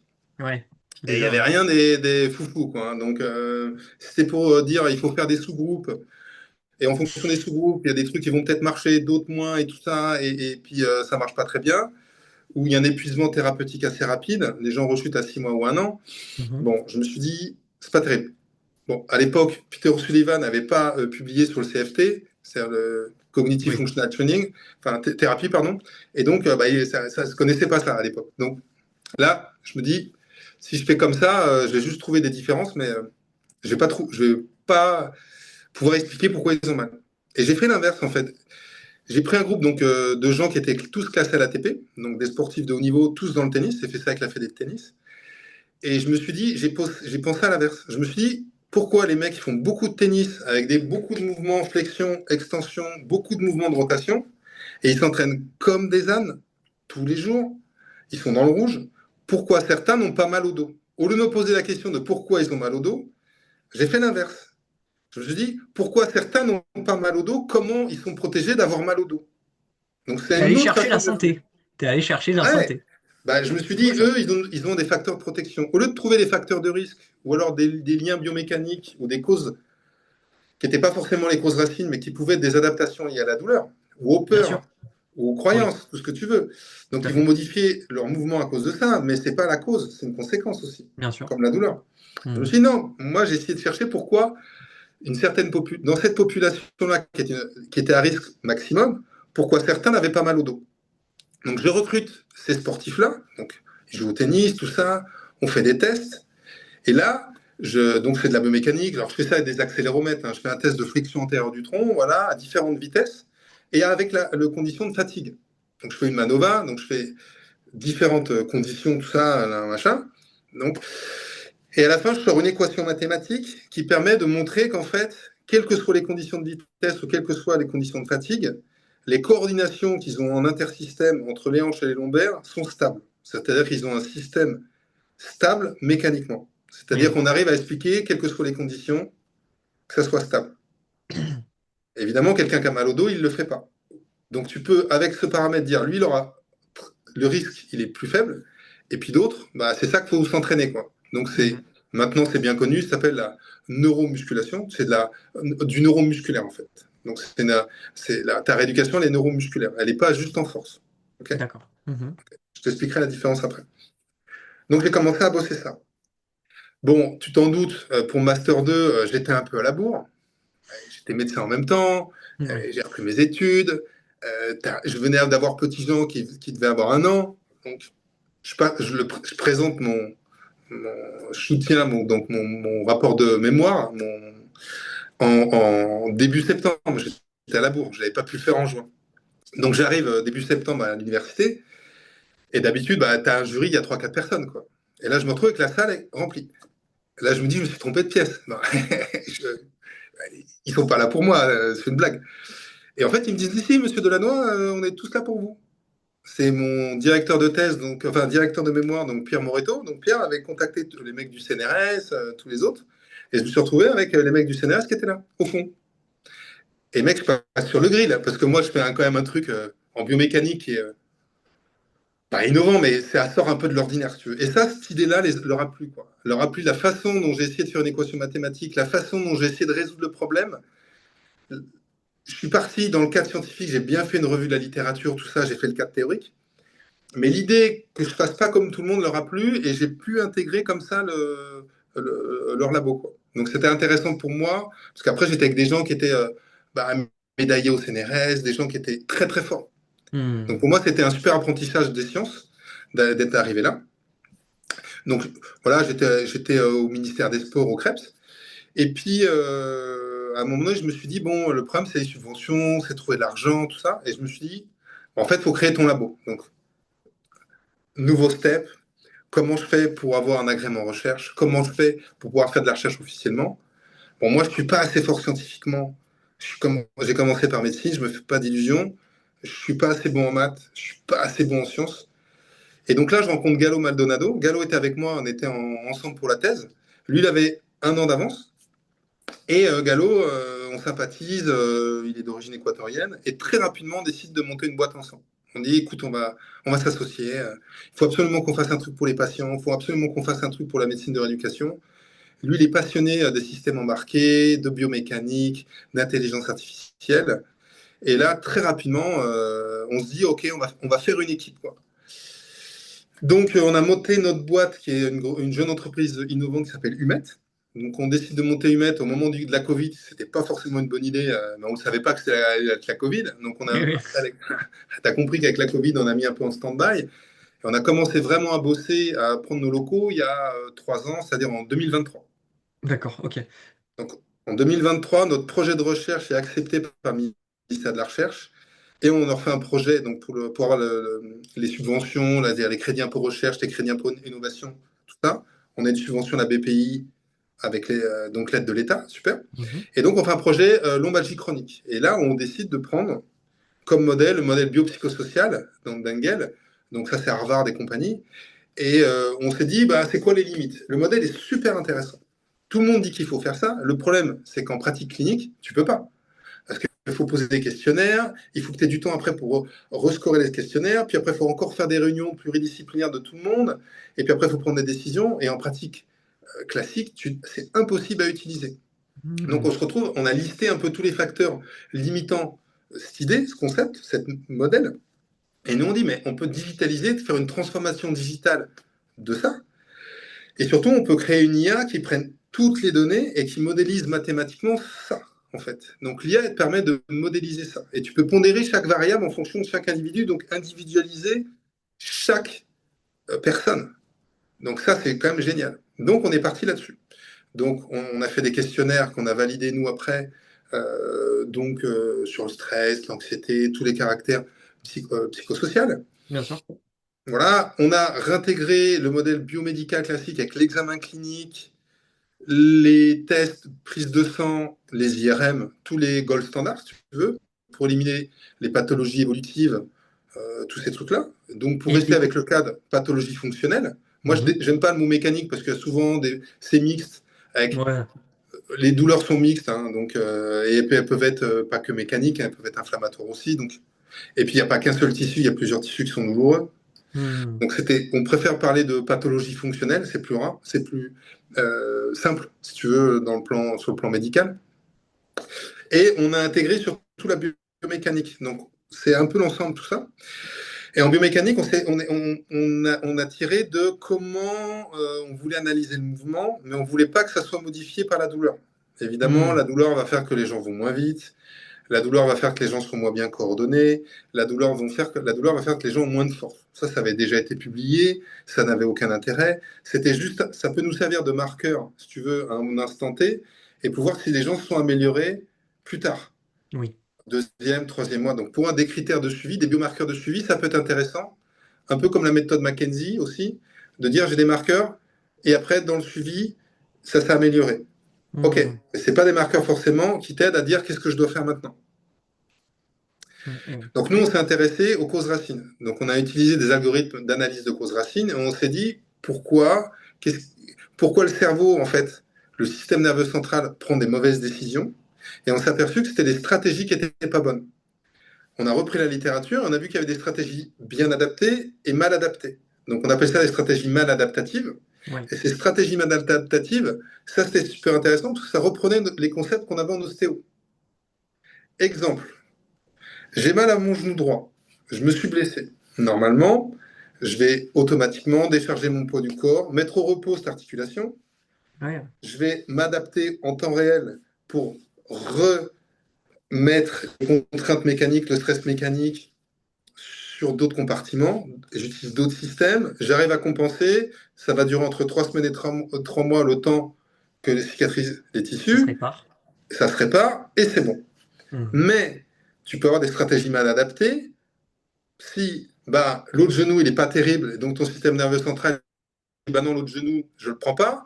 La hanche au-dessus, à droite, bah, elle est pas bonne, et il peut pas compenser avec la cheville ou avec le dos. Donc là, il se retrouve avec des systèmes qu'il peut pas utiliser au-dessus et en dessous, c'est sous-jacent. Donc résultat, il va continuer à utiliser le système qui est douloureux et il peut pas cicatriser. Ça a déjà été validé sur des petits cobayes, des petites souris à qui on a fait des petites lésions, qu'on a fait courir sur un petit tapis roulant. Et on a bien montré que si tu les obliges à utiliser ce système, bah, ça ne cicatrise pas. Oui. S'ils se mettent au repos, ils peuvent cicatriser. Donc il y a un équilibre. S'ils se mettent trop au repos, ça ne cicatrise pas non plus.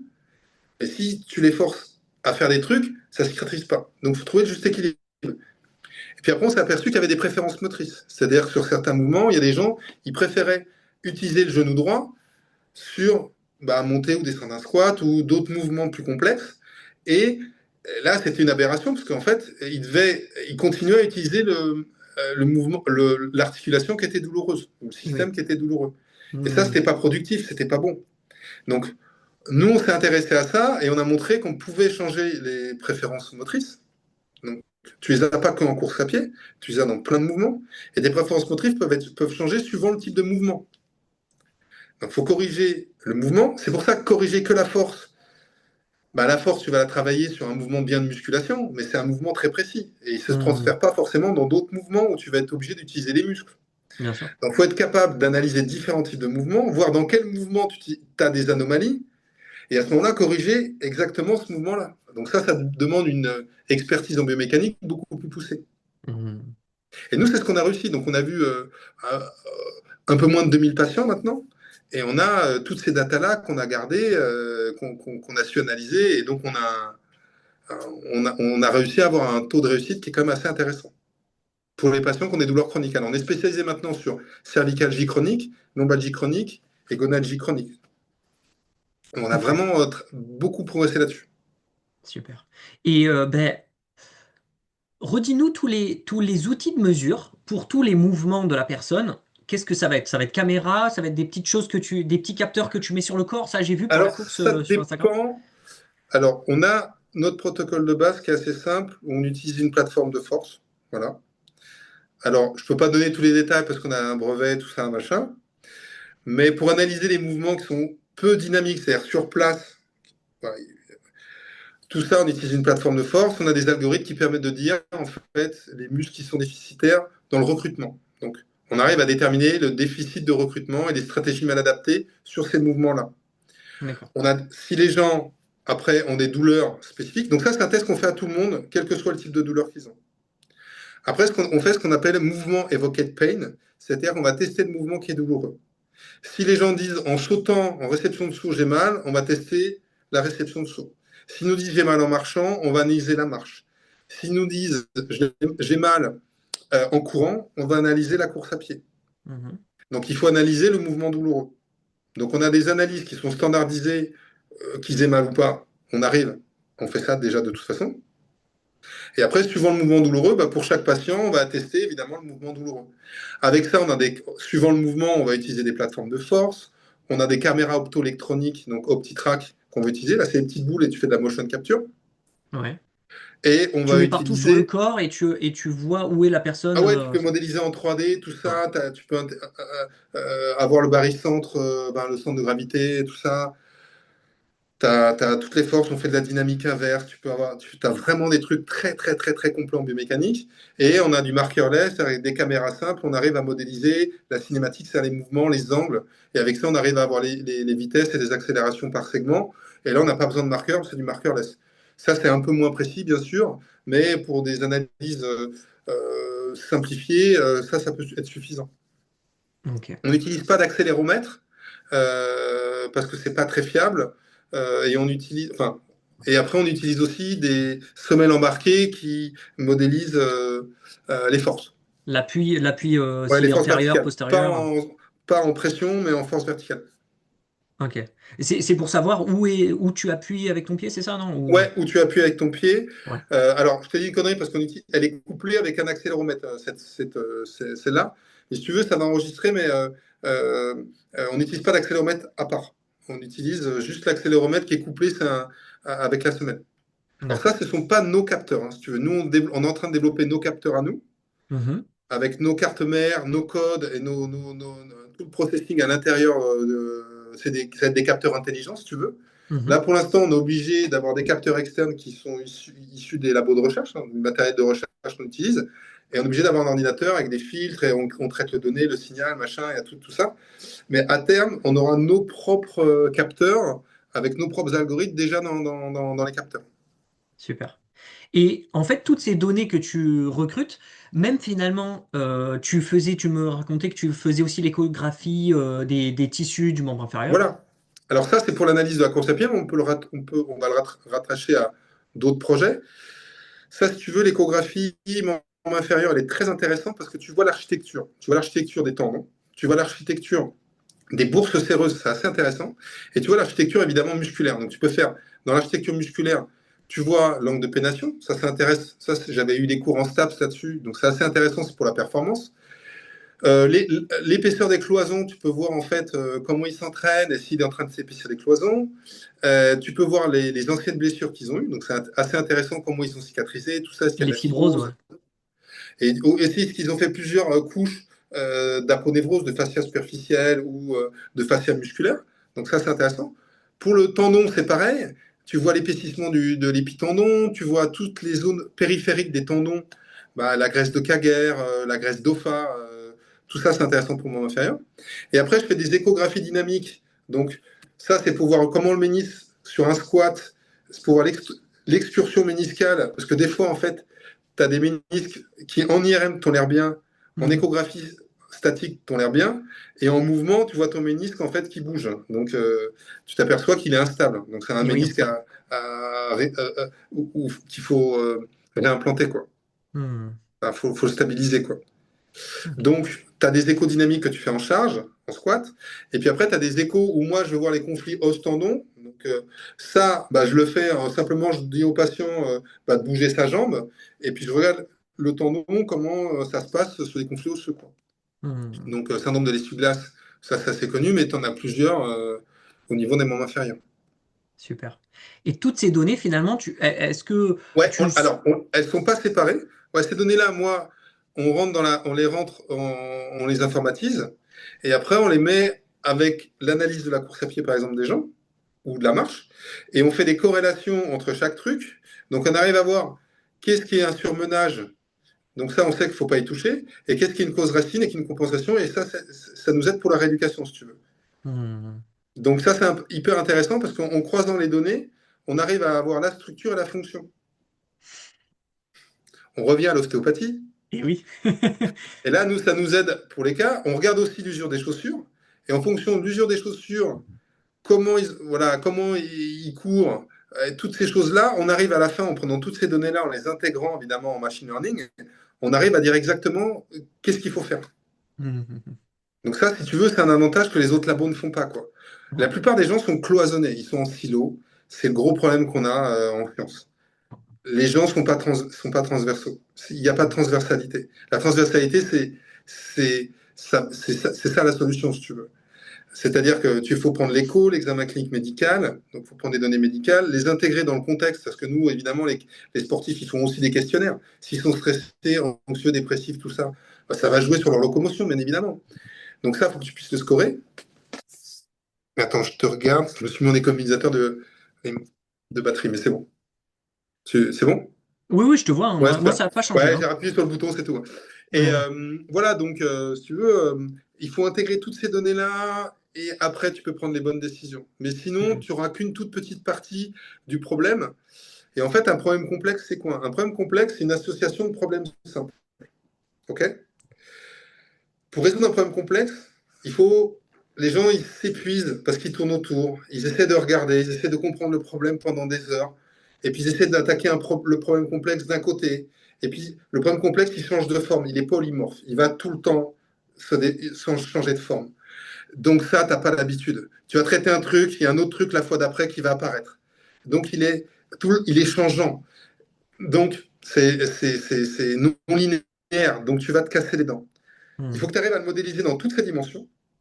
Dès que tu l'as fait, tu le sépares. La première chose à faire, c'est séparer le problème complexe en problème simple. Donc tu fais un démantèlement, un démembrement. Et dès que tu as séparé le problème simple, les problèmes en problème simple, chaque problème simple a un traitement spécifique. Bien sûr. Entre les deux, j'ai fait un raccourci, il y a une hiérarchisation des problèmes. Et il y a Ouais. souvent des problèmes qui sont des faits en cascade, c'est que tu règles un problème et il va régler les autres, tu n'as besoin de rien faire. Donc ce qu'il faut, c'est démembrer, hiérarchiser les problèmes, et à ce moment-là, quels sont les deux ou trois problèmes qu'il faut que tu règles. Et en faisant ça, tous les autres problèmes disparaissent. Donc il faut arriver à faire ça. Bon, ben ça, évidemment, l'intelligence artificielle le fait mieux que nous. Elle arrive à bien prendre ça toutes les dimensions en compte, et elle nous aide, nous c'est comme ça qu'on l'a codé, elle nous aide à savoir ce qu'il faut faire. Ouais. Mais c'est fou parce que tu vois, même le terme hiérarchisation, bah, c'est dans les compétences de l'ostéopathe. Là, c'est l'ostéopathe, s'il est purement mécanique, des dysfonctions, il va trouver plusieurs zones, il va te dire, je travaille laquelle. Et comme tu dis, parfois, on peut le ressentir dans le corps, c'est-à-dire, on va débloquer une zone qui va en débloquer d'autres. Donc, par exemple, la personne vient avec cervicalgie, tu lui libères le foie ou le bassin, ou le pied même, hein, pourquoi pas, et d'un coup, ah, ça va mieux, donc tu as débloqué d'autres choses. Mais de l'inverse, parfois c'est la douleur elle-même qui va apporter du stress, du manque de sommeil à la personne, et tu fais une petite opération du ménisque, la personne a plus mal au genou, elle peut remarcher, elle peut redormir, ça ne la réveille plus la nuit, et à la fin ça règle ses problèmes psychologiques et de sommeil. Donc on voit que comme tu dis, il y a vraiment une interrelation de tout, et il faut vraiment pas s'attendre s'attaquer au mauvais. Et c'est ça qui a eu un écueil. Il y a un chercheur de la douleur en ce moment là qui parle beaucoup qui publie beaucoup là. Il a fini sa thèse, qui s'appelle Asaf Weissman, et il disait que justement on a beaucoup parlé du biopsychosocial pour la douleur, ce qui est vrai. Donc les problèmes psychosociaux justement peuvent faire t'amener à avoir mal et peuvent te maintenir ta douleur. Donc les gens se sont dit on va traiter donc le côté purement psychologique. Mais en fait toutes les études disent que si tu ne traites que le versant Mm. psychologique, tu as des effets très très faibles. Et donc lui il dit bon on est peut-être trop parti dans le psychosocial, il faut revenir un petit peu à la balance des deux. Et donc c'est intéressant parce que finalement on va revenir corps-esprit à la fin et c'est un peu C'est ça. ce qu'on aime bien nous. Bah, tu as compris que j'étais assez à Harvard, hein. Donc l'équipe d'Harvard, c'est Mind Body Medicine, hein, évidemment. Donc moi, je suis assez proche de ce courant-là quand même. Euh, ouais, nous, on a essayé de faire un truc. Alors, je ne sais pas si d'autres chercheurs seront d'accord avec nous, hein. Ça, c'est ce que nous, on fait. Et à l'heure actuelle, c'est ça qu'on dit. Donc, on peut se tromper, hein, bien sûr. Pour l'instant, on parle de la douleur réelle et de la douleur perçue. Moi, c'est comme ça que j'explique aux patients parce que c'est plus simple. La douleur réelle, c'est le nombre de nocicepteurs qui sont activés localement, en périphérie. Ok. Donc, je dis un chiffre au hasard, je dis 5. Bon, c'est pas vrai, il y en a plus que ça, mais c'est pour donner une idée. Il y a, on va dire, 5 nocicepteurs qui sont activés en périphérie. S'il n'y en a pas beaucoup, normalement, si les gens vont bien, cette douleur, elle va être inhibée au niveau central. Ok, au niveau central, ça va être inhibé. Hmm. Voilà. Il y a un filtre. La douleur, je la sens pas. Si par contre, bah, au niveau central, ça déconne. Je peux même augmenter la douleur. Donc ma perception de douleur, elle peut être à 20, elle peut être à 100, alors que j'ai que 5. Et Au oui. niveau douleur réelle, voilà. Le problème, c'est si tu joues que sur la perception et que tu n'as pas joué sur le local, tu auras Hmm. toujours quand même t'auras toujours ta douleur réelle, entre guillemets. Donc, il faut jouer sur les deux. Nociceptive réelle, ouais. Voilà, donc il faut jouer sur les douleurs euh, nociceptives, périphériques, mais il faut aussi jouer sur le central. Et oui. Mais la modulation centrale, elle est hyper importante dans les douleurs chroniques, bien sûr, mais il n'y a pas que. C'est ça. Bah, c'est ce que disait le Weissman. Si tu ne fais que la modulation centrale sur une lombalgie chronique, ça va pas suffire. Il faut quand même un peu aller au lombaire. Il faut faire quelque chose au lombaire. Soit de la force, soit de la stabilité, soit ce que tu disais, le contrôle sensorimoteur Ouais, contrôle sensorimoteur, le neuromusculaire et tout. La force, ça va marcher. Le problème de la force, ça va marcher au début. Tu vas avoir des bons effets thérapeutiques sur la douleur et la fonction. Le problème, c'est que tu obliges les patients, tu les condamnes, entre guillemets, à toujours avoir la même force. Beaucoup de gens, au bout de 3 à 6 mois, bah, ils abandonnent des exos de renforcement musculaire et tout. Ils perdent un peu ça. Et même à un moment donné, ça peut. Moi, j'ai trouvé, mais j'ai pas là de data en tête spécifique là-dessus. Mais par expérience comme ça, si j'en parle, mais sans regarder la littérature, moi je pense qu'il y a j'ai une idée qu'il y a un échappement un peu. Tu es obligé de faire de plus en plus de force à mon nez pour avoir le même effet thérapeutique si tu veux. C'est-à-dire que tu es toujours contraint à faire de la force. Le Ouais. problème, alors nous, ce qu'on a préféré, c'est travailler sur les apprentissages, jouer sur le contrôle moteur, les stratégies motrices. Et ça, en fait, nous, on a fait un follow-up sur 3 ans des patients qu'on avait eu les premiers. On a 3 ans, et puis on s'est aperçu qu'en fait, ils ne le perdaient pas. C'est-à-dire que les douleurs n'étaient pas revenues, et puis surtout, enfin, elles n'étaient pas aggravées, elles n'étaient pas revenues. Je vais t'expliquer après. Et après, ils avaient toujours des bonnes capacités posturo-cinétiques. C'est-à-dire que Hmm. ça ne s'était pas dégradé avec le temps. Donc ça veut dire que Hmm. c'était vraiment des apprentissages et qui s'étaient consolidés. Alors pourquoi je parle de douleur? Parce que bah, les patients, par exemple, qu'on voit cervicalgiques ou lombalgie chronique, en moyenne, ils ont une douleur entre 9 et 7. Donc ils ont une douleur quand même importante, hein. À la fin de notre programme, on n'est pas magicien, au bout de 4 à 6 mois, ils ont une douleur en moyenne qui arrive à 2. Pour nous, on est passé en moyenne, ouais, 7, on va dire, 7, et on arrive à 2. On a diminué de 5 points de verre. Hmm. Pour nous, sur les critères standards, c'est une bonne réussite, si tu veux. Ouais, ouais. Mais les patients ont toujours une douleur à 2, si tu veux. Alors, on leur a dit, mais c'est vivable. Ils ont une douleur qui est en dessous de 3. Ils sont plus en situation de handicap. Ils ont plus de déficit. Ils reprennent une vie normale. Ils reprennent le travail. Ils ressortent. Ils ont plus de limitation de participation, tout ça. Mais on n'a pas réussi à l'heure actuelle. Alors, il y a certains patients qui descendent à 0, hein. Mais la moyenne, hein, ce qu'on a, c'est 2. C'est-à-dire que D'accord. la plupart des patients, j'arrive pas. Enfin, on descend pas à zéro. Alors qu'on a traité la douleur réelle, on a fait le maximum, tout ça. Hmm. Donc, on commence, hein, nous, ça fait que 3 ans vraiment qu'on est sur ce projet-là, si tu veux. Donc, après, pour nous, l'objectif, il est quand même atteint en partie parce que les gens, ils reprennent une vie normale. Oui, c'est de la douleur chronique. De toute façon, actuellement, si les personnes ont des douleurs chroniques, c'est que personne n'a réussi à les soigner. Donc, Mm. si vous leur faites avoir une douleur mais qui est vivable, c'est quand même, Voilà, c'est nous, la plus de la douleur est douleur chronique en soi. supportable. Elle est plus Ah, du domaine de la gêne, mais ils te disent toujours, ah, j'ai une petite douleur ici dans le ouais, dos, ouais, ou j'ai encore un petit truc, mais ils font plus attention dans la vie de tous les jours. Ils c'est font ça. plus focus là-dessus, ils ont plus d'hypervigilance là-dessus, ils ont plus de peur là-dessus, on a réussi à tout désactiver. Donc, si Bien tu veux, sûr. sur les datas, c'est quand même bien. Mais nous, on était un peu dans l'illusion au début de dire on va arriver à zéro, quoi, c'est sûr. Mais en fait, on n'est pas réussi à. Chez la plupart des patients, on n'est pas réussi à aller à zéro, quoi. Donc, Mais pour nous, c'est pas un échec, mais ouais, non, mais c'est vrai que maintenant, le champ de la douleur chronique, on le sait que c'est difficile, hein, de faire vraiment partir quelque chose, c'est ouais. complexe, hein. Ouais, nous, Mais c'était. d'ailleurs, pardon, vas-y. Non, non, mais nous, c'était notre. Voilà, on le dit aux patients, on leur dit on est. On veut pas arriver, on n'arrivera pas à zéro, quoi. Vous aurez des petites douleurs comme ça, mais l'objectif, c'est que vous repreniez une vie normale. Hmm, Qualité, nous, on est sur la qualité de vie, en fait. J'aime pas trop parler des douleurs, en fait. Les douleurs, c'est toujours négatif, si tu veux. C'est pas positif. Il faut arriver à motiver les gens. Moi, c'est pour ça que mon centre, on l'a pas appelé centre anti-douleur. On est ouais. sur la qualité de vie, on est sur qui bouge, quoi, ce qui vivent. On Hmm, est sur le mouvement, quoi. On est sur la vie. On n'est pas sur la douleur, quoi. Donc, bien sûr. nous, notre truc, c'est la qualité de vie, quoi. Ok. Et tu veux nous parler peut-être, je me souviens plus trop, tu avais fait une collaboration avec la CFT, la Alors, Cognitive c'est en Functional Therapy? stand-by, en fait. Peter O'Sullivan, on l'avait contacté, ou il nous avait contacté, je ne me rappelle plus trop comment ça s'était passé.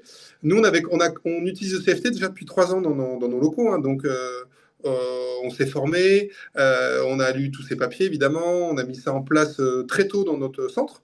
Ouais. Il avait proposé de faire une étude en France avec différents centres. Pour l'instant, en stand-by, on n'a pas de. Alors, on n'a pas inclus de patients officiellement pour le CFT. Nous, le CFT, ça fait partie de notre protocole, si tu veux. Donc, Ouais. on a testé le CFT. Le CFT, ça marche bien sûr, hein. Si Ouais. tu veux, c'est un peu notre squelette, si tu veux, au niveau thérapeutique, quoi. Bah, pour lutter contre les croyances, les peurs, exposer le patient au mouvement. C'est-à-dire qu'on n'expose pas le patient à la douleur, hein. Attention, hein. Ça, Oui, c'est oui, une oui. connerie, hein. On expose le patient au mouvement et on arrive à lui montrer qu'il n'aura pas forcément mal et que c'est une idée qu'il a, qui va avoir mal et que c'est pas possible à faire. Et qu'on déconstruit, si tu veux, ses croyances. Donc ça, Ouais. c'est vraiment les travaux de Peter O'Sullivan qu'on utilise et qu'on met en place. Mhm. Mais on n'a pas, pour l'instant, mis en place d'études officielles avec lui, où on fait une étude en aveugle, tout ça, quoi, si tu veux. Ouais. Donc, Et, et ça, finalement, t'as été, comment dire, qui le met en place ce soin de conseil? c'est les C'est coachs, si tu veux.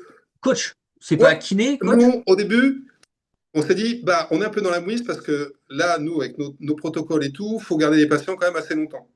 Et Une ouais. demi-heure, ça suffit pas. Il faut garder les gens 45 minutes, 1 heure. Il faut leur montrer les trucs, il faut motiver les gens, tout ça. Et en réfléchissant, on a pris des coachs sportifs. Et oui, Pourquoi? voilà. Ils sont encadrés par les médecins, nous, on est toujours là avec eux. Mhm.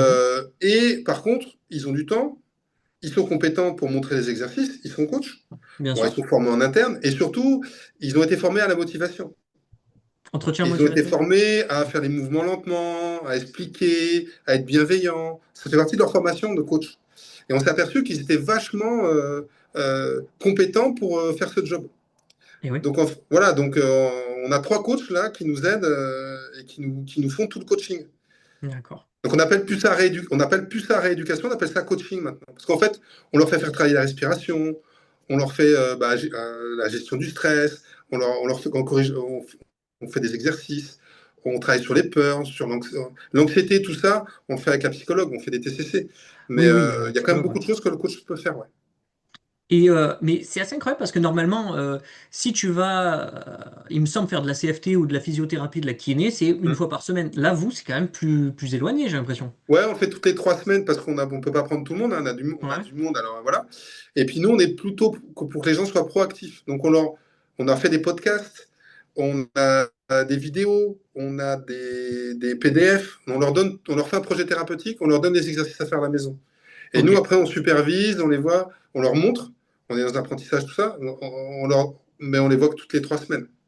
Et le bilan général, il est fait toutes les 3 semaines ou non? C'est le gros Alors, bilan on du fait un début? bilan à l'entrée, on fait un milieu, on fait un bilan à la fin. Ça, c'est pour les questionnaires.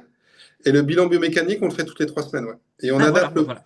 Ouais, ça, t'es Ok. obligé, hein. Ça change Oui, tout le ça. temps. Eh oui. Et vous observez, j'imagine que peut-être il y a l'axe du travail pendant 3 semaines s'est amélioré, et là peut apparaître autre chose, une autre zone à travailler ou pas, ou non, ou Pas c'est souvent, souvent le c'est même. assez rare. C'est possible, quand les gens vont un peu plus vite, on s'aperçoit qu'il y a des trucs qu'on n'avait pas trouvés parce que les gens allaient lentement. Et que des fois, à vitesse plus rapide, bah là, tu trouves un truc, quoi. Mais Hmm. c'est plutôt rare. La plupart des gens, le projet, il change. En fait, Peu. ce qu'on regarde, c'est est-ce qu'ils ont réussi à avoir les acquisitions. S'ils les ont pas, ben, on reste là-dessus tant qu'ils l'ont pas et après on continue, quoi. C'est plutôt pour être sûr qu'on n'ait pas de retard sur les acquisitions. Donc c'est plutôt ça. On va pas changer forcément le programme, quoi. Mais c'est Ok, plutôt on fait des jalons et qui passent bien les jalons, quoi. ok. Bon bah super, hein. Donc finalement, alors toi tu nous disais que la posturologie c'était pas forcément super, mais il y a quand même toi les appuis au sol, les semelles, tout Ouais, ça. alors Donc nous, si tu veux on en regarde parler un beaucoup peu les peut-être. appuis dynamiques, on regarde les forces, hein, bien sûr, Ouais. les 3 axes des appuis. Quand tu es en statique, comment tu répartis tes forces et aussi en dynamique, ça c'est important. On s'est beaucoup intéressé aussi au contrôle antigravitaire avec l'analyse des vitesses moyennes du centre de pression. Donc dans différentes conditions, yeux ouverts, yeux fermés, sur bloc de mousse, la bouche ouverte, la bouche fermée, serrer les dents à fond. Voilà. Et on s'est aperçu que c'était intéressant, mais en réalité, les anomalies qu'on trouvait, nous, au début, sur ces tests-là, étaient corrigées, si tu veux, en travaillant les muscles directement. Donc on D'accord. s'est aperçu que ces anomalies-là n'étaient pas d'origine forcément d'origine centrale, mais qu'en renforçant, si tu veux, euh, les informations d'origine musculaire, les entrées musculaires, si tu veux, ça corrigeait le contrôle antigravitaire. Même yeux fermés par exemple. Ouais, donc Ouais. on s'est dit, mais pourquoi on s'emmerde à essayer de corriger les gens, à leur mettre des gouttes dans les yeux, de faire des prises pour les yeux, des trucs dans les dents, des tas de trucs et tout. En travaillant sur l'ensemble des muscles, bah, il y avait une autocorrection qui se faisait et que la plupart des patients n'avaient pas besoin de le faire. Ok. Donc on a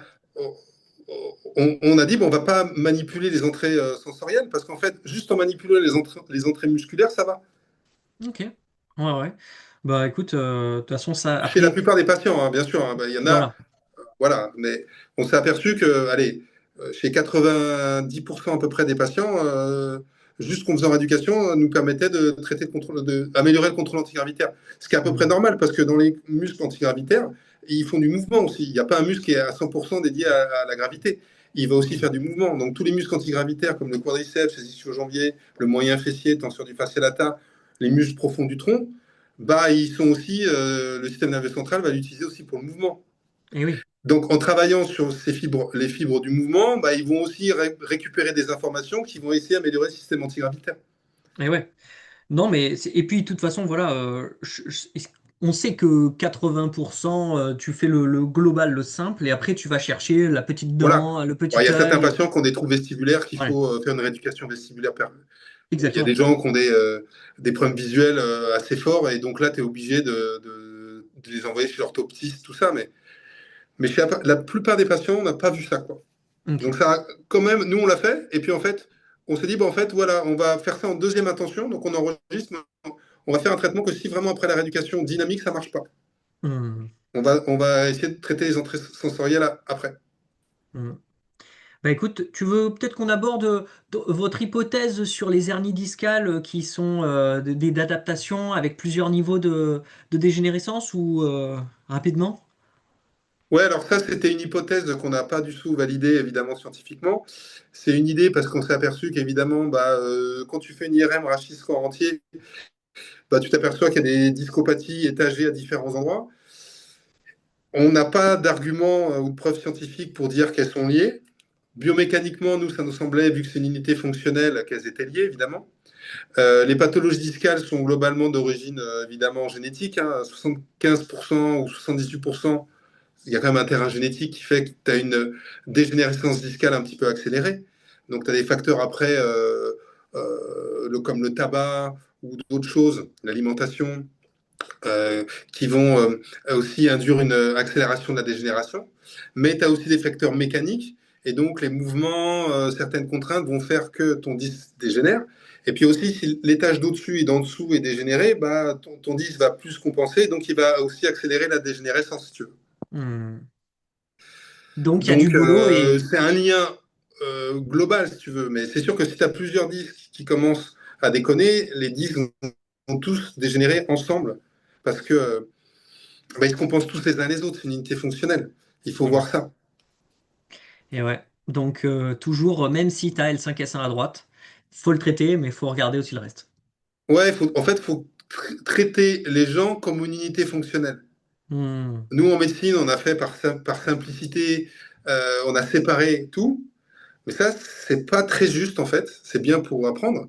Il faut voir le corps humain comme une entité entière. Il n'y a pas de séparation, il y a un continuum des fibres de collagène, il y a un continuum des fonctions. Certaines fonctions, il faut compenser d'autres fonctions. Tous les systèmes fonctionnent ensemble et sont auto-organisés, si tu veux. Et il y a donc, c'est un peu con de tout séparer, quoi. Ouais. Bon bah Donc, écoute. si je bouge moins bien, bah, je vais moins bien respirer, évidemment. Ça, on le voit bien dans les restrictions. Bah, les gens qui sont en surpoids, qui ont une amplitude de thorax, bah, ils vont moins respirer, ils font plus d'infections pulmonaires. Et puis ils vont avoir plus de douleurs aussi, parce qu'ils bougent moins bien, mais aussi ils sont gros, donc ils vont sécréter des, des adipokines qui vont être douloureuses, qui vont augmenter l'inflammation. Donc tu as un effet en cascade de tout. Hmm. Donc il faut soigner les gens en entier. Nous, après, en ostéopathie, notre boulot, c'est de faire des manipulations, hein. On ne peut pas tout faire. Donc moi, je défends vraiment notre spécificité de la main. Et, et je ne pense pas que les ostéopathes doivent être psychologues. Je ne pense pas que les ostéopathes doivent être médecins. Je ne pense pas que les ostéopathes doivent être kinés. Et je ne pense pas que les ostéopathes doivent être coachs. Les ostéopathes, ils doivent être des bons ostéopathes. C'est-à-dire que notre boulot d'ostéopathe, c'est d'améliorer l'apprentissage de la main, quoi. Et Ouais. améliorer notre mouvement corporel, voilà, notre jeu corporel et l'apprentissage de la main. Le reste, c'est pas notre boulot, en fait. Hmm. Si tu retires ça, on est concentré sur ce qu'on doit savoir faire. C'est la main et bouger et comment je me suis placé, c'est-à-dire le positionnement du patient et mon positionnement à moi. Hmm. Où est-ce qu'est mon point d'appui, où est-ce qu'est mon levier et qu'est-ce que je sens dans les mains. Si tu poses ça comme question, bah, tu vas vite progresser, quoi. Mais il faut Hmm. arrêter de se prendre la tête à dire bah, tu ne peux pas être nutritionniste, il faut arrêter de donner des conseils sur tout et n'importe quoi, on n'est pas expert. Et tu ne peux pas faire ça. C'est pas notre boulot d'ostéopathe. Notre boulot d'ostéopathe, c'est soigner les gens avec nos mains. Hmm.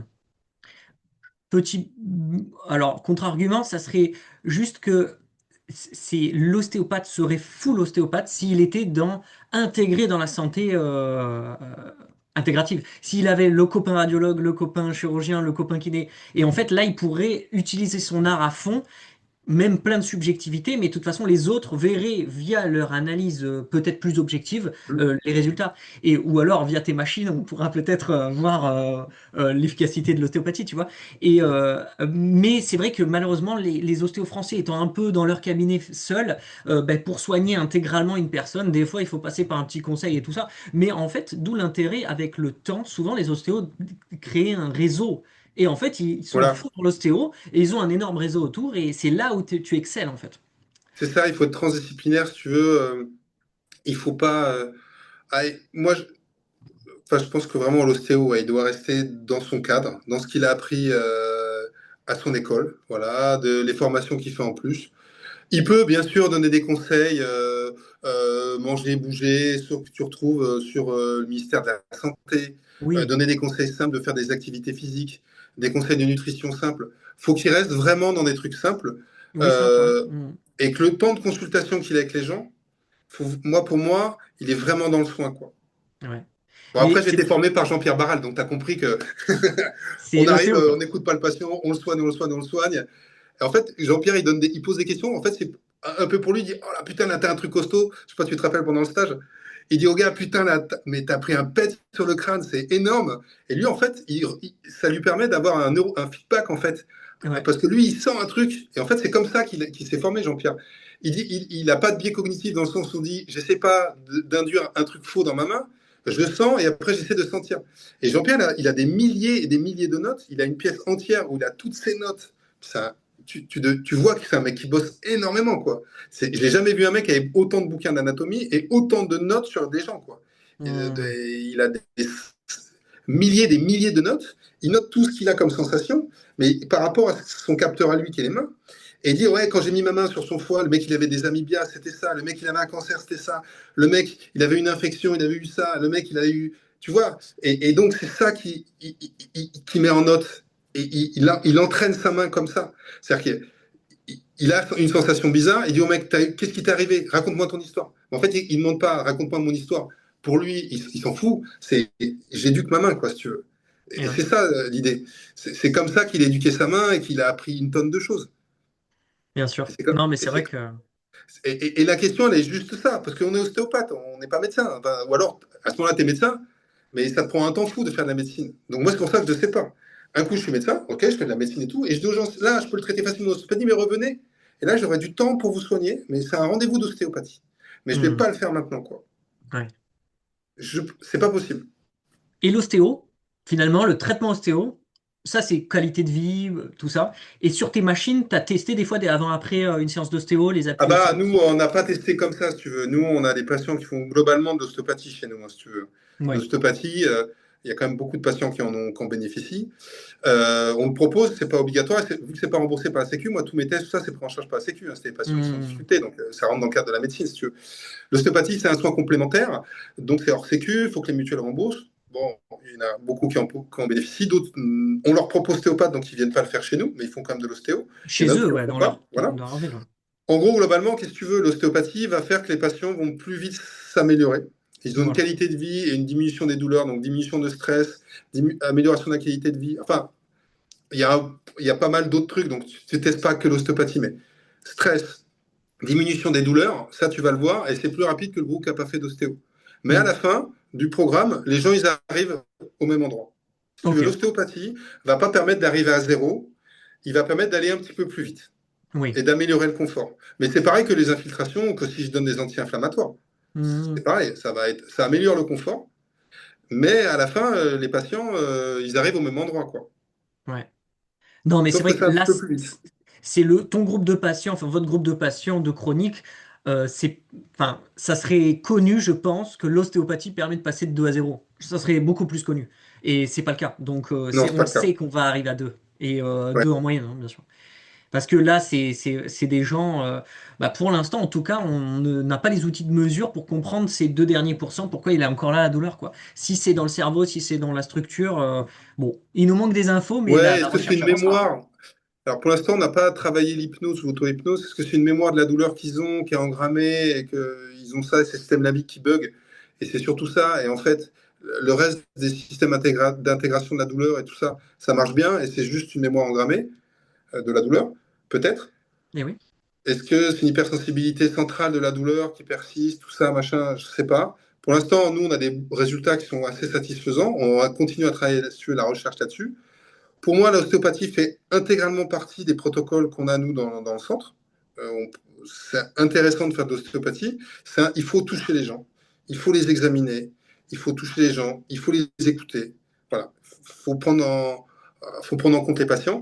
Moi, c'est vrai qu'en tant que médecin, j'ai pas des heures non plus à les écouter. C'est pour ça que je me fais aider par les psychologues, j'ai les coachs. Voilà, j'ai quand même toute une équipe avec moi qui m'aide pour encadrer des patients, quoi. Mm.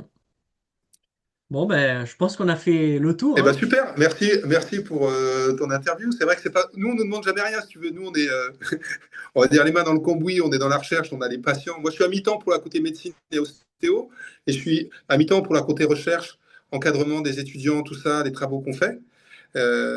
Voilà, je pense que bah, après si tu as d'autres sujets qui t'intéressent, bah, tu pourras refaire d'interviews sur un truc plus spécifique. Là c'est un peu big picture, Bien c'est-à-dire un sûr. peu une vue générale. Puis si tu as des gens qui voudraient avoir peut-être des compléments d'informations sur certains points, on pourra peut-être faire d'autres trucs si des gens ont des questions, quoi. Si Bien des... sûr, bah écoute, là moi je vais aller travailler, mais clairement, de toute façon je réfléchirai et si j'ai de nouvelles questions, et toi d'ailleurs si tu as envie d'aborder quelque chose, si tu encadres des étudiants et qu'ils ont des bons projets de recherche Ah et bah que nous tu on a veux ça, on fait, discuter, Voilà. Si Donc tu tout veux ça complet, discuter quoi. des résultats des recherches, nous, on est friands de ça parce que les ostéos n'ayant pas accès au labo de recherche, ou difficilement, il faut repasser par l'université, en fait, nous, si on a des preuves extérieures qui nous viennent pour nous dire que le mouvement c'est important, que la douleur, que la posture, tout ça, nous, on est Ouais, friands, ouais. on va Bah ça, prendre, hein. c'est pas con, ouais, t'as raison. On peut faire un truc comme ça pour faire des mini abstracts, enfin, tu vois, comme Ouais, ça on en raconte l'étude, podcast, quoi. on vous montre les résultats, on vous montre les courbes, et puis ceux qui font la recherche, donc, bah, ils vous expliquent ce qu'on a trouvé, quoi. C'est pas Bien mal, sûr. Mais c'est ça. franchement, avec plaisir, ça fait, même pour l'étudiant, ça lui fait un petit bac blanc, on va dire, de son Ouais, ouais, exposition de ça lui son permet de étude. présenter son truc, Voilà. bien sûr. Ça aide tout le monde, quoi. Ok. Eh ben Bon, super, merci Ferdinand pour ton interview. ben merci Xavier pour l'opportunité, franchement super intéressant et j'espère que tout le monde va apprécier ça et ben je t'enverrai le lien, tout ça, d'accord? Ok, super, merci, à bientôt. Allez, à bientôt. Ciao, ciao Salut. Xavier. Tac.